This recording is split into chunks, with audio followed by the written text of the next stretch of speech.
அன்பார்ந்த can I help you disciplinary proceedings உறுப்பினர்களே, இந்த காணொளியில் நாம் காணப்போவது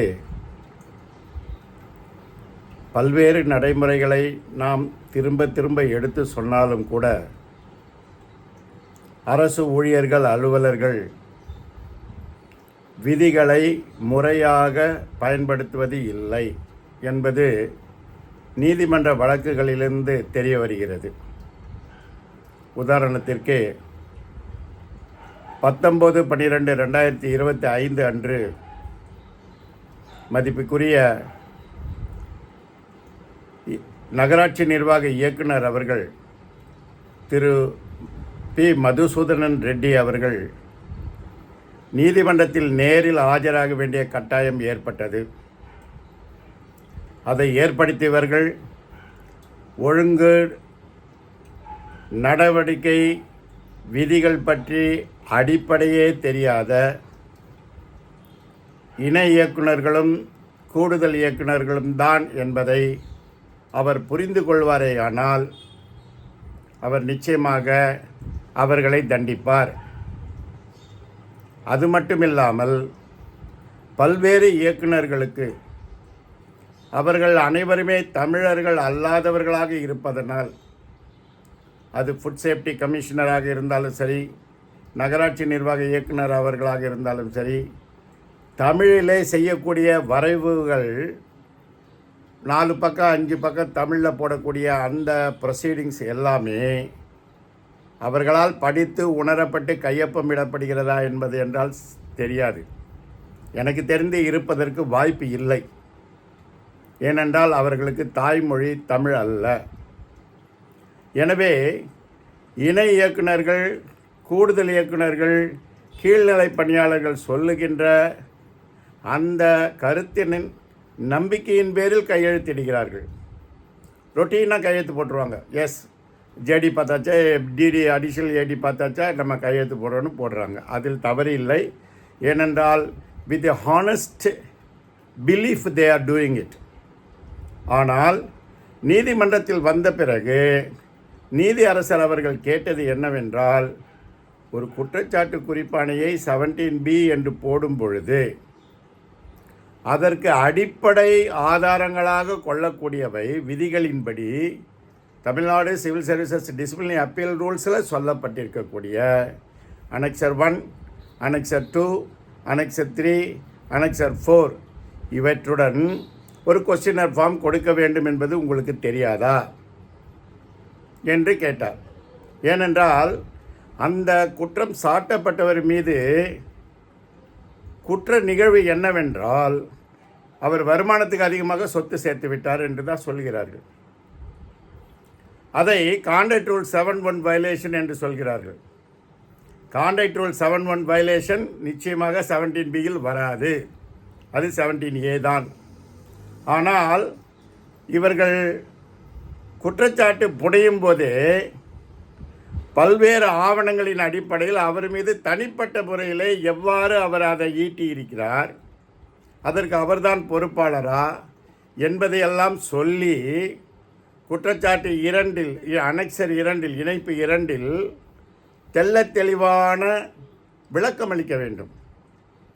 இணைப்பு 3இல் அதற்கான அடிப்படை ஆதாரமாக கொள்ளப்பட்ட அனைத்து ஆவணங்களையும் பட்டியலிட்டு கொடுக்க வேண்டும். இவற்றுக்கு எல்லாம் மேலாக எந்த ஒரு 17B சார்ஜ் மெமோ போட்டாலும் அனெக்சர் 4 இஸ் மேண்டேட்டரி. அதாவது இணைப்பு 4 குற்றச்சாட்டை நிரூபிப்பதற்கு துணை புரிந்த சாட்சிகளின் பட்டியல். அது மிக மிக முக்கியம். இவர் சொத்து சேர்த்து விட்டார் என்று இவர் சொந்தக்காரரே பெட்டிஷன் போட்டிருப்பார். அவரை விசாரிக்க வேண்டும். அதை ஆய்வு செய்த டிவிஏசி இன்ஸ்பெக்டரை நாம் ஆய்வு செய்ய வேண்டும். இவர்களோடு தொடர்புடைய அனைத்து சாட்சிகளையும் நாம் ஆய்வு செய்ய வேண்டும். ஆனால் அந்த குற்றச்சாட்டு குறிப்பாணையில் அனெக்சர் 4இல் சாட்சிகள் இல்லை என்று தெளிவுபடுத்திவிட்டார்கள். ஸோ அந்த இடத்திலேயே நீதிமன்ற பல்வேறு தீர்ப்புகளின் அடிப்படையில் குற்றச்சாட்டு குறிப்பாணையில் இணைப்பு 4 பட்டியல் போடப்படாத சாட்சிகளை அடிப்படையாக கொண்டு அந்த குற்றச்சாட்டு குறிப்பாணை ரத்தாகிவிடும். எனவே நீதியரசர் அவருக்கு விளக்கமாக சொல்லி, நீங்கள் 17B சார்ஜ் மெமோவில் Tamil Nadu civil service disciplinary appeal ரூல்ஸில் போய் அந்த அனெக்சர்ஸ் 8 என்னென்ன கொடுத்துருக்குறாங்க போய் பாருங்கள், இதையெல்லாம் பார்க்காம எப்படி கையெழுத்து போட்டீங்க அப்படின்னு அவரை கேள்வி கேட்டதின் அடிப்படையில் திருவாளர் பி. மதுசூதன் ரெட்டி ஐஏஎஸ் அவர்கள், ஐயா, நீங்கள் இந்த சார்ஜ் மெமோவை ரத்து செய்து விடுங்கள், நாங்கள் ஆவணங்களையெல்லாம் சரிபார்த்து புதிதாக ஒரு குற்றச்சாட்டு குறிப்பாணையை வழங்குகிறோம் என்று சொல்லிவிட்டார்கள். இதை ஏன் நான் சொல்கிறேன் என்றால், நம்முடைய காணொளி 1, 2, 3, 4, 5, 6 17A என்கொயரி வரைக்கும் ஃபைனல் ஆர்டர் போடுற வரைக்கும் எல்லாவற்றையும் அக்குவேராக ஆணிவேராக சொல்லிக் கொடுத்திருக்கிறோம். ஆனாலும் இன்னமும் நிறைய அரசு ஊழியர்கள் நம்மோடு இணையவில்லை, அவர்களுக்கு தெரியவில்லை. ஆகையினால் நீங்கள் ஒவ்வொருவரும் செய்ய வேண்டிய விஷயம், உங்களுடைய குழுக்களில் இவற்றையெல்லாம் பகிருங்கள். இதனால் உங்களுக்கு நஷ்டம் எதுவும் கிடையாது. அறிவுபூர்வமாக சிந்தித்து தெரிந்து கொள்ள வேண்டிய விஷயங்கள் இவை. எப்படி ஒரு ஹாஸ்பிட்டலில் போய் நம்மளுடைய பாடி செக்கப் பண்ணிக்கிறோமோ அதுபோலத்தான் இவையெல்லாம் உங்களுக்கு தேவை. Contact rules, disciplinary rules, suspension, promotion, panel, இவையெல்லாம் நீங்கள் தெரிந்து வைத்து கொள்ள வேண்டும். என்ன தவறு நடக்கிறது, நம்ம எப்படியெல்லாம் அவர்கள் விட்டு விடுகிறார்கள் என்பதையெல்லாம் நீங்கள் தெரிந்து கொள்ள வேண்டும். சரி, இப்போது அந்த நிகழ்வை, அந்த வழக்கை விட்டு அடுத்த வழக்கிற்கு வருவோம். இந்த வழக்கு என்ன என்றால், தமிழ்நாடு ட்ரெஷரிஸ் அண்ட் அக்கவுண்ட்ஸ் டிபார்ட்மெண்ட்டில் பரங்கிப்பேட்டையில் ஒரு பள்ளியில் பணிபுரிகின்ற அரசு பள்ளியில் அரசு பெண்களுக்கான மேல்நிலை பள்ளியில் பணிபுரிகின்ற ஒரு கிளர்க்கு, ஒரு பெண் தன்னுடைய அறிவாற்றலால், அது அறிவாற்றல் என்று சொல்லக்கூடாது, ஆனால் அவருடைய அந்த பயன்படுத்திய அறிவாற்றல் தவறாக பயன்படுத்தி விட்டார். அவர் பயன்படுத்தி ஹெச்எம்னுடைய மாதிரி சிக்னேச்சர்ஸை போட்டு நிறைய பில் ஜெனரேட் பண்ணி 48 லட்சம் ரூபாய் வரைக்கும் அவர் மோசடி செய்துவிட்டார். இதுதான் குற்ற நிகழ்வு. இதில் அந்த பெண்ணை தண்டிக்காமல் ட்ரெஷரிஸ் அண்ட் அக்கவுண்ட்ஸ் டிபார்ட்மெண்ட்டில் இருக்கக்கூடிய ஊழியர்கள் மீது நடவடிக்கை எடுக்கப்பட்டது. முதல்ல டிஸ்ட்ரிக்ட் ட்ரெஷரி ஆஃபீஸர் 17A கொடுக்குறாரு. அதுக்கு அக்கௌண்டண்ட்டு, அடிஷ்னல் ட்ரெஷரி ஆஃபீஸர் எல்லாருமே பதில் கொடுக்கிறார்கள். அதில் எந்த நடவடிக்கை எடுக்கவில்லை 2-3 ஆண்டுகளுக்கு. திடீரென்று எனக்கு ப்ரமோஷன் வரணும், அசிஸ்டன்ட் ட்ரெஷரி ஆஃபீஸர் அக்கௌண்டண்ட்லேருந்து. அந்த சமயத்தில் director of treasuries and accounts என்ன செய்கிறார் என்றால் 17A கேன்சல் பண்ணி 17B கொடுக்குறாரு. அப்போ it is a bar for promotion. இதனை எதிர்த்து வழக்கு போடுகிற அந்த என்கொயரிக்கு போகிறாரு. டிஃபென்ஸ் ஸ்டேட்மெண்ட் கொடுக்குறாரு. ஏன்னா நிறைய அரசு ஊழியர்கள் டிஃபென்ஸ் ஸ்டேட்மெண்ட் கொடுப்பது என்பதே ஃபேக்சுவலாக கொடுப்பார்கள். நான் திருடவில்லை, நான் தப்பு செய்யவில்லை, நான் எல்லாம் சரியாக செய்தேன், இப்படித்தான் கொடுப்பார்கள். ஆனால் அதை எந்த அதிகாரியும் ஏற்றுக்கொள்வதில்லை. ஏனென்றால் அவர்களுடைய mind set pre conclusive decisions எடுத்து விடுகிறார்கள். ரைட், விசாரணை அலுவலர் போடப்பட்டார். விசாரணை காமன் என்கொயரி ஃபார் ஆல் போட்டாங்க. ஆனால் டிசிப்ளினரி ஆக்ஷன் எடுக்கும்போது இவங்க எல்லாமே ட்ரிபியூனலுக்கு போகிறாங்க. ஒருத்தர் ட்ரிபியூனலுக்கு போய் நான் ரிட்டையர்ட் ஆகிறது, என்னை அரசாங்கத்தில் போட்டு ஒரு ஆணை போட வேண்டும்னு ஆர்டர் வாங்குறாரு. இந்த அக்கௌண்டண்ட்டும் ட்ரிபியூனலுக்கு போகிறாரு. இவர் கேஸு ட்ரிபியூனல் இருக்கும்போது கூப்பிட்டு என்ன சொல்கிறாங்க, நீ கேஸை வித்ட்ரா பண்ணிக்கோ, நான் உங்களுக்கு டிசிப்ளினரி ஆக்ஷன் முடிச்சிடறேன்றாங்க. இவரும் நம்பிக்கையின் பேரில் வித்ட்ரா பண்ணுறாரு. ஆனால் இவருக்கு டிஸ்மிசல் ஃப்ரம் சர்வீஸ் போட்டார்கள். இவரோடு தொடர்புடைய அசிஸ்டன்ட் ட்ரெஷரி ஆஃபீஸருக்கு 100 ரூபாய் pension cut per month for a period of 2 years போட்டார்கள்.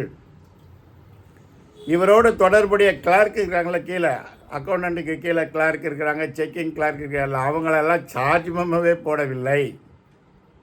இந்த வழக்கு என்னிடம் வந்தது.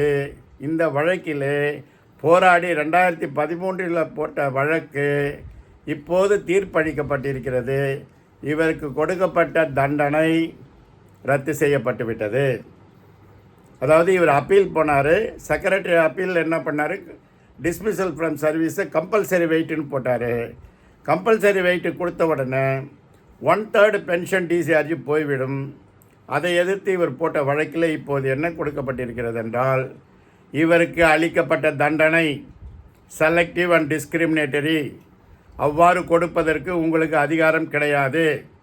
ஒரே குற்ற நிகழ்வில் சம்பந்தப்பட்ட அனைவருக்கும் சார்ஜ் மெமோ வேறு வேறாக இல்லாத இருப்பின் ரூல் 9A ஒழுங்கு நடவடிக்கை ஒரே குழுவாக எடுக்கப்படுவின் மாறுபட்ட தண்டனை வழங்க இயலாது. If any disciplinary proceedings conducted under Rule 9A common proceedings, then there cannot be different of punishments. அதுபோலவே கீழ்நிலையில் இருந்த அந்த கிளர்க்குக்கு கீழே ஜூனியர் அசிஸ்டண்ட் எல்லாம் நீங்கள் சார்ஜ் மெமோவே கொடுக்கவில்லை. எல்லாவற்றுக்கும் மேலாக அந்த பள்ளியினுடைய தலைமை ஆசிரியர் இந்த கையெழுத்து என்னுடைய மாதிரி கையெழுத்தோட ஸ்பெசிஃபிக் சிக்னேச்சர் இந்த ட்ரெஷரி இருக்கிறது அல்லவா, அதோடு ஒத்துப்போகிறது என்று சான்றளித்து விட்டார்கள். இதுதான் கிரக்ஸ் ஆஃப் தி இஷ்யூ. ஆகவே நீதியரசர் அதை ரத்து செய்து அவருக்கு உரிய பணப்பயன்களையும் ரிட்டையர்மெண்ட் பணங்களையும் கொடுக்க வேண்டும் என்று சொல்லி ஆணையிட்டுள்ளார்கள். இது மிகவும் வரவேற்கத்தக்க ஒரு தீர்ப்பு.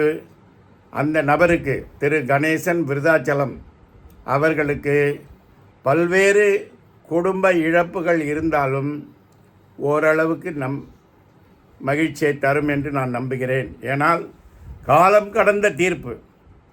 ஏறத்தாழ 12 ஆண்டுகள் அவர் கஷ்டப்பட்டு இருக்கிறாரு. அவர் வீட்டில் நிறைய டெத்து, கொரோனாவில் டெத்து, அதுக்கப்புறம் ஆக்சிடெண்ட்டில் டெத்து, இப்படியெல்லாம் ஏற்பட்டிருக்கிறது.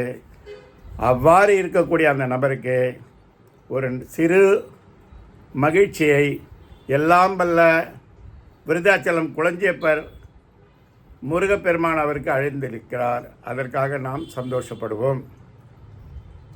அடுத்த வழக்கு என்பது மிக மிக எளிதான ஒரு வழக்கு. ஆனால் நம்முடைய P&R டிபார்ட்மெண்ட் அவர்கள் இதை தொடர்ந்து செய்து கொண்டிருக்கிறார்கள்.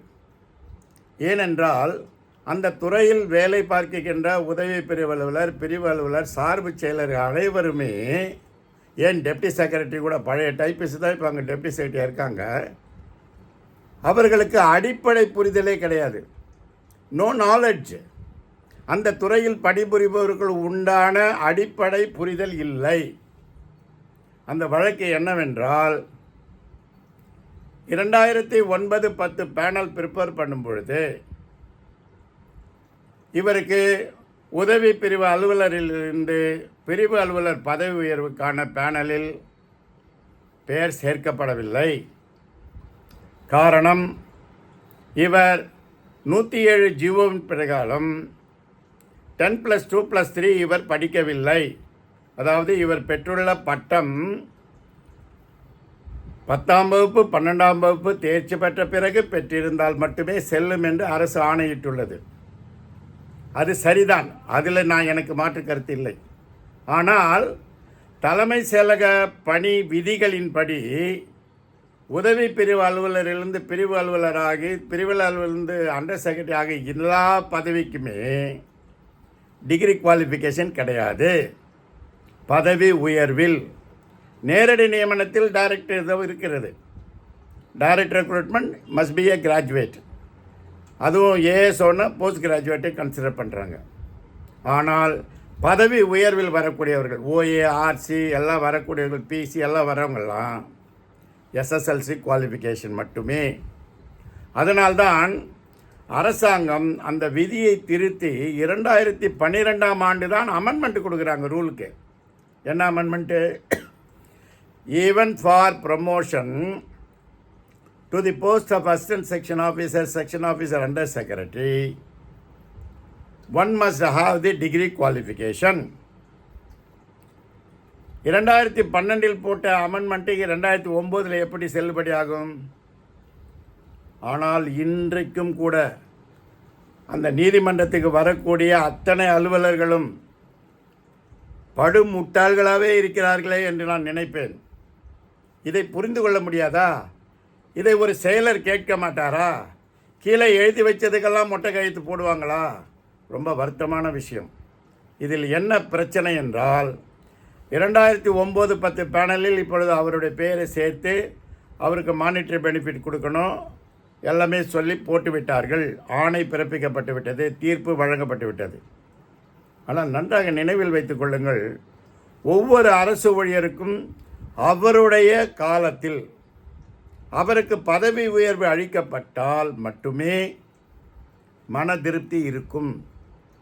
தன்னுடைய இளையவரோடு அவர் பணிபுரிய முடியும்.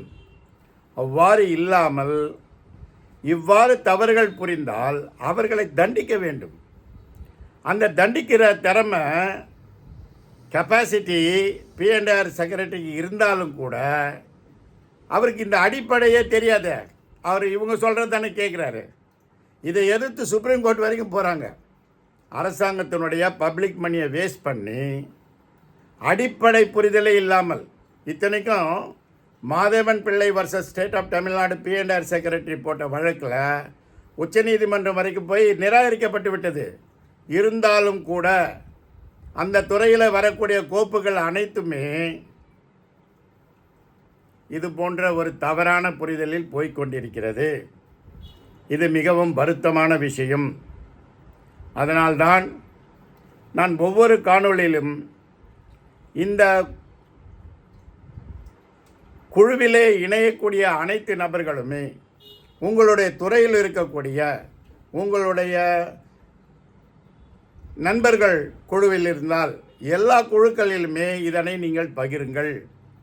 அவர்கள் எந்த கிளாரிஃபிகேஷன் கேட்டாலும் நாம் அவர்களுக்கு விதிகளின்படி சொல்லிக் கொடுக்க கடமைப்பட்டுள்ளோம். எனவே நம் அன்பு உள்ளங்கள் அனைவரும் இது போன்ற நிகழ்வுகளை கேட்டு அறிந்து உங்களுடைய எதிர்காலத்துக்கு பயன்படுத்தி கொள்ளுங்கள். முக்கியமாக நீங்கள் எஸ்டாப்ளிஷ்மெண்ட் சீட்டு பார்ப்பவர்களே ஆனால் மிக மிக முக்கியமான விஷயம் அது. நீங்கள் பார்ப்பவர்களே ஆனால் நீங்கள் ஐயமற தெரிந்திருக்க வேண்டும் விதிகளை பற்றி. ஒன்றுமே தெரியாமல் அடுத்தவருடைய வாழ்க்கையை நாசப்படுத்தி விடாதீர்கள். நீங்கள் செய்யும் தவறு உங்களுடைய குழந்தைகளை பாதிக்கும். The sins of the father visit on the children. There is no escape from nemesis. நீங்கள் செய்யக்கூடிய அந்த ஊழ்வினைகள், அந்த தவறுகள் உங்கள் குழந்தைகளை பாதிக்கும். அதிலிருந்து நீங்கள் தப்பவே முடியாது. இதை மட்டும் உங்களுக்கு நான் நினைவுபடுத்தி இந்த காணொளியை நிறைவு செய்கிறேன். நன்றி. வாழ்க வளமுடன்.